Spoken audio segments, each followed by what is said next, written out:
What's up, Wafflers? Welcome back to The Toaster. It's your girl, Jordan Mays. I hope you guys have been doing well, and I hope you guys have had some waffles for breakfast. Today, we've got an extra special guest. If you love music, fashion, and all things artistic, you're in for a treat. Our guest today is a true creative powerhouse, a violinist, composer, NYU alum, and a woman who knows exactly how to express herself through both music and fashion.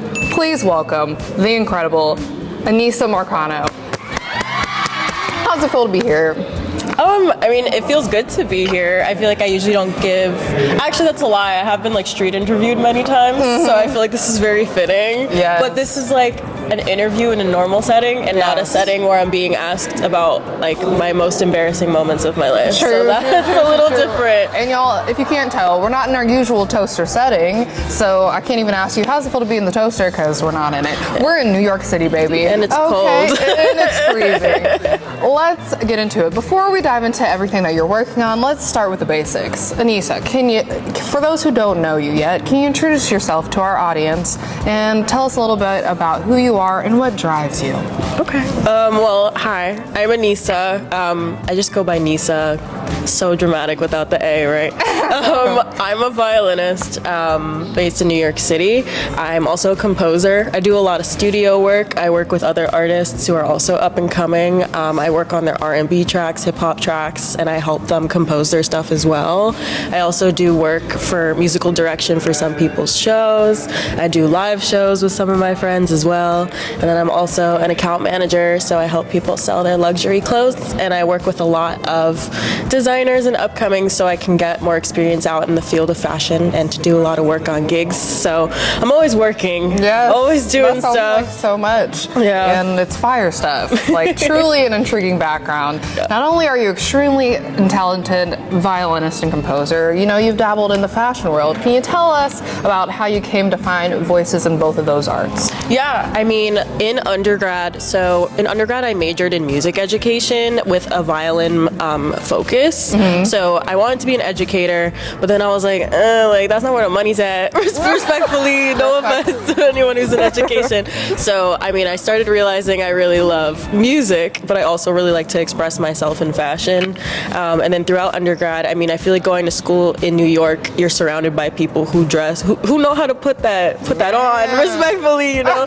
So I just started to watch more fashion shows, and then I started to realize how hand in hand music and fashion go. Like, you watch music videos, people are wearing such like really awesome hand-picked outfits that are curated to that music. Or you go to even like a live orchestra show and people are wearing specific outfits just to see live music. Like, everywhere music is, fashion and music go hand in hand. True. So I was like, how the heck can I combine the two?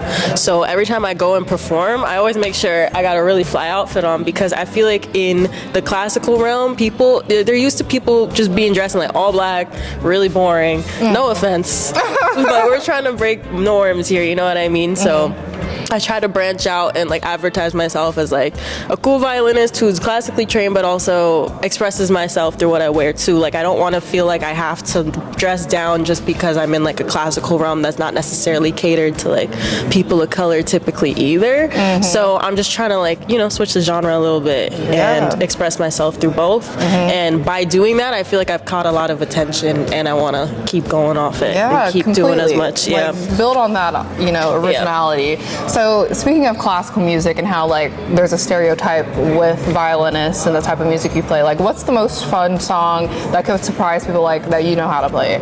Yeah, in the classical realm, I feel like it's so funny when I tell people, I'm like, yeah, I played like Sibelius Concerto in D minor. Like, to some people, they're like, I don't know what the heck that means, but it sounds like you know what you're doing, you know what I mean? Yeah. So that's really fun. I mean, I've been playing violin for 15 years. I started classically, but because I started classically, that's why I'm able to play as much pop music as I am now, because the classical music helps out a foundation, which is really nice. I'm really grateful for it.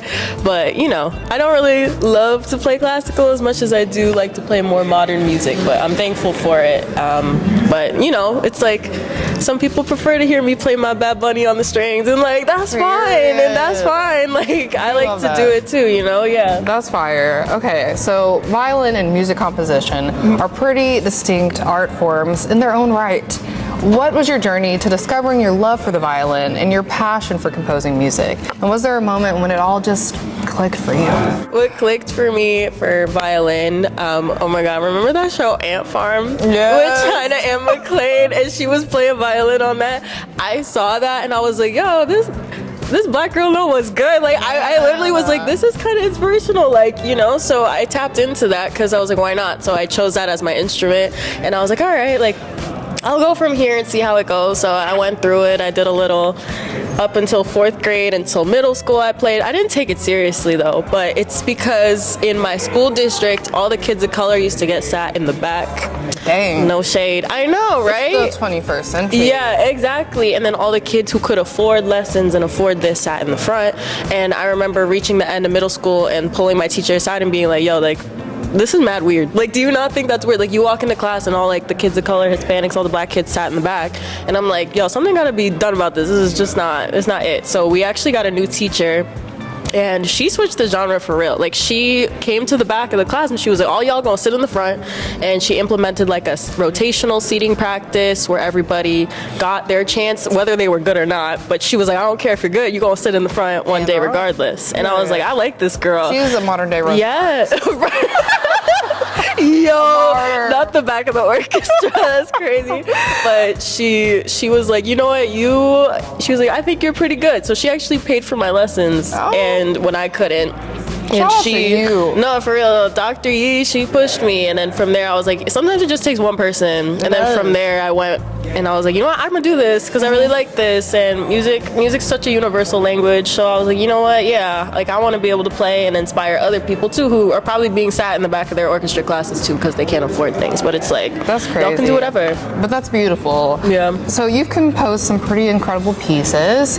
Tell us, when you're composing, do you have a particular emotional or mental space you need to be in to really let the music flow, or is it more spontaneous? Yeah, I mean, I've been in multiple situations where I either have to compose on the spot, or I've been in situations where I've done the process of composing. Like recently I made a piece in my undergrad experience called, oh my god, Limerence. And I actually made that piece by muting the part of a film that I really love. So as we know, La La Land's a really popular film. I muted my favorite part of the film and I actually recomposed for that scene, which is really hard because I feel like that score is so popular. Like everybody knows the La La Land scene, you know? But I turned it off and I put my headphones on and I recomposed it myself, and that took hours. Like I would like sit in the corner of my room with my headphones on and just lock in. I would go in different spaces, like I go to the park, it's when it was nice out. And then I would go to a cafe and like try to really hear it in my head. So that's really fun when I compose. But other times, like when I've composed for my friends' shows, it's been really different because on the spot, they're like, what do you want the strings to do right now? Or what do you want to happen here? And I'm like, that seems so complicated. It is complicated. Like, I'm thinking like, you know, if one day you woke up and you're like, you want to write a book, that's like writing words onto a piece of paper, even writing a song, but like to put notes into a melody, like that seems very challenging. What's the most challenging part of it, and what's the like, I don't know, most exciting part of it? I feel like the most challenging part of anything is starting something. Like if anyone knows starting a project, like it's cool to think about, I'm gonna do this, but then you sit down to do it and you're like, it's like SpongeBob when he started writing the essay. And then the like it gave very much that like, oh, it's so hard to start, but once you start like the middle, it's really easy, but it's like the beginning and the end is always the hardest part because you go through this whole artwork and then it's like, how the hell am I gonna finish it? Like what's gonna really tie it together to like let people know what I'm trying to do here? So it's just finishing it is so hard, or like understanding where to finish it and when to finish it, because like some pieces go from 3 minutes, some pieces pieces are like 50 minutes. So it's just like trying to figure out what exactly I want it to be, and it's so long, it's so hard, and like you have to write, you have to compose for every instrument that you pick. Like I usually write for quartets or for orchestras, so I have to compose for cello, for violin, for second violin, for viola, and for bass. That's crazy. It's hard. But that's fire, like truly fire. So music is such a personal form of expression, and it has the power to say so much more, you know, even without the words. For you, what does your music say about you, and how does it represent who you are? Yeah. Damn, that's a good question. I've actually never thought about that. I feel like my music just really represents like my inner workings. I'm a very emotional person. I mean, as many people are, you know, but I feel like I'm a very like romantic person, very emotional. I feel things very strong. So a lot of my music, I'm a Sag. Cool. Yeah, I'm a Sag, and then I'm a Leo, Moon, and Scorpio rising. So I'm a lot of a person. That's okay. It is, but I compose for one thing. Like it seems like I'm composing for someone's project, which I am, but the music I pick and I make for it, it's like my story and how I'm feeling specifically. But it's just people's projects give me that leverage to put my music out there. Even if it specifically doesn't resonate with their project, I'm like, you know what? Like this is an opportunity for me to kind of put how I feel out there. Like I compose a lot of like romantic pieces and a lot of sad pieces because I feel like that's just like a human emotion through life. Yeah. Like everybody can hear something and be like, yo, that's really depressing. But a lot of people can also be like, yo, that's like sounds really romantic. Yes. Like it's like small specifics in composition that you're really able to do that and convey that. So I try to put a little bit of that, like how I was feeling in that moment. So when I listen back to those pieces, I'm like, oh yeah, I remember when I made that. I was going through it. Yeah, I was down bad, but you know, it's fine. Yeah. So you mentioned that you do composition for like artists and orchestras, and you also mentioned that you composed a song like rewriting La La Land. Is a dream of yours to compose for like film and TV? Yeah, I actually have been thinking about that a lot recently. I would love to compose for film and TV because it's like, even though I do a lot of string stuff because I'm a violinist, I also have helped with songwriting. I've also helped artists compose. Like I have an artist that I'm friends with, her name's Safa. Check her out. Shameless plug for her, but she's amazing. she's awesome. But I've been in the studio with her before, and we've on the fly sat there and we've developed strings for the backing of one of her R&B tracks and stuff like that. So music and film, that's my big one, and I don't know, it's just like any opportunity I'm given in that realm, I'm gonna take it. Like I'm just not gonna say no. Absolutely. Seize that moment, girl. So now moving on to something just as inspiring, fashion. You've worked with Tulieto, the creator of the fashion brand Ieto. Can you tell us a bit about the collaboration and how it all came about? Yeah, so when I got the email from Tuli saying that she was a fan of my work and that she wanted to collaborate with me at one of her events, I was like, what the heck? Like I was so confused. I was like, how do you even know who I am? Like it was a gag. But she found me through a good friend of mine, Shanice. She has an archive, and she went to one of my shows last year, and Shanice posted my violin recital on her page, and Tuli saw it and was like, you know what? Yeah, like I'm gonna tap into this. So we exchanged contacts, and she called me and was like, I really love what you stand for. She's like, you're really fashionable, but you're also like a person of color violinist, and I'm really admirable of that. And I was like, wow, dang, like what I'm going for just like went across to this woman who it's like exactly what I'm trying to do. So she was having an event with Adidas to promote her collaboration with them, which is like an awesome collaboration. And she wanted me to perform at one of the celebration events for it, and a lot of important people were there, and it was really scary because I was like, oh my god, but it was so fire. And we went back and forth about what kind of music she wanted and what she was going for, and it was really great creative process, like getting to know that with her. And she like curated a playlist for me of stuff she wanted to hear, and I really tapped into that, and she gave me a really great spotlight space because it was just me playing. I was like, girl, you don't want anyone else? And she was like, nope, I just want you, nobody else. And I was like, okay. That is so good. I met a lot of great people. Adidas, shout out Adidas for Yes. even like giving that platform. So it was really awesome. I met a lot of cool people. A lot of people were recording me. I was scared, but it was awesome. She did it. Yeah, That's and like now big. So congratulations. yeah, she's a for good real. connect, and she's also a great person. She gave me a pair of shoes after. I was like, yeah. Period. You gotta make sure you're together, girl. Yep. Okay, so I know that style and fashion are such integral parts of your personal expression. Mm-hmm. Do you feel that the way you dress is a reflection of your music and vice versa? Yeah, I definitely do feel like the way I dress is a reflection of my music. I feel like I dress a little differently every day. Like I can't really pinpoint my style. Like some days I'll be wearing like more street fashion, like sneakers, more 90s vibes, and then sometimes I'll be wearing high heels and a little dress. Like you just never know. But I feel like the main thing I go for is just confidence and like being authentic to myself too, because I'm half Puerto Rican and I'm half Trinidadian. Mm-hmm. And I feel like that's a big part of the music I try to play too. It's like I do a lot of covers with Spanish music, and I also took some lessons when I was in school about like reggaeton and like paying homage to that specific music style. So the way I dress, I also try to dress towards my own culture, and then I also try to dress in a way that like illuminates myself as an artist in performance spaces where, because you know when you play violin you don't talk, like you can't talk, like you just play. So I want people to look at me and be like, word, what she's playing is cool,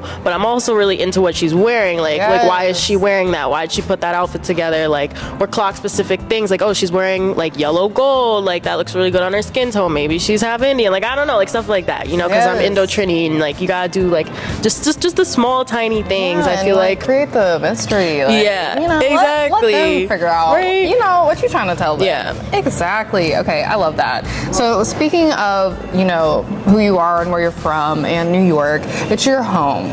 We know that New York is bursting with creativity and places that are often tucked away, waiting to be discovered. Any hidden fashion spots or designers that you think people should know about? Yeah, wow, that is a great question. I'm trying to think. I mean, there's a lot of curated little vintage spots downtown. Oh my God, I'm trying to think. There's a vintage spot on University Place. I totally forget what it's called, but just go on University. It's near NYU. So there's like this one specific spot on University Place that's a great vintage spot. I usually thrift a lot. I feel like who doesn't out here? Point. I feel like everybody thrifts. I mean, L Train's great. Buffalo Exchange is great. Crossroads is great. Those are all places that are in like very specific parts of Manhattan that people get rid of their clothes there, and they're like more rich people be getting rid of their clothes there, so you'll get like the good finds. So that's really cool. I'm trying to think of like specific mini brands right now that are up and coming. I mean, one brand I've been a huge fan of for a while is Pele Pele. I mean, they have been really popular since like the early 2000s anyway, but they're starting to make their way back, and it's like a black-owned brand. I know they have like most of their stuff is coming up from Harlem and stuff like that. So huge fan of Pele Pele because I like leather and stuff like that. I don't know. I just like to support a lot of black fashion designers and black businesses. I mean, I know Telfar just opened up their store in Soho. True. So that's really fun to see. I forgot about that. Yeah, you should probably check it out while you're Yes. here. And a lot of the people who work there are a lot of black fashion students who are still coming up and still going into that. So I like that space that they created. So definitely check that store out. I have a few friends who work there. So that's really fun too. I mean, even downtown, we got the Real there. That's a lot of second exchange stuff, and then we got Second Street, and then we also have Who Wore What or something like that. But it's a lot of gems. Okay. Yeah, definitely check those have a little Soho shopping day because there's a lot of great places down there. Period. Okay, because I'm taking notes. So if we're talking New York, we can't forget about the food. You've spent some time in the city, you know, living here. Do you have a go-to food spot? Yeah. Oh my gosh, I feel like all the best food places are in like Queens and That's Brooklyn, because I'm Trini, so the best Trini food I've realized is gonna be out there in Queens and Brooklyn and Crown Heights specifically. This is for the people who ain't scared to go all the way through Brooklyn, you know, but I love Crown Heights. They have really good Trini spot and doubles and stuff like that, but I forget the restaurant name because it's mostly in like trucks and stuff like that. But venturing out to there in Manhattan, I like some good Italian food. So La Pecora Bianca is a really good Italian spot. I recommend going there. Parm is a cute spot too. It's really quiet. It's Italian food, but like it's really homey. Like everyone in there is so nice and the drinks are good. So with all that you're juggling, it's clear that both in music and fashion are vehicles of self-expression. Do you think there's a common thread between how you approach creating music and styling yourself? Is it the same creative flow? Yeah, I would say I feel like they at times can be very similar. I mean, one thing definitely requires a little bit more of a thought process than the other, but that's what I'd like to think. Like I feel like creating music does take a lot of thought process, but also putting it together an outfit does take a lot of a thought process too. But I think something I've learned from each one is like when you put an outfit together, your best outfits come out when you're not thinking too hard about it. Like you're like, you know what?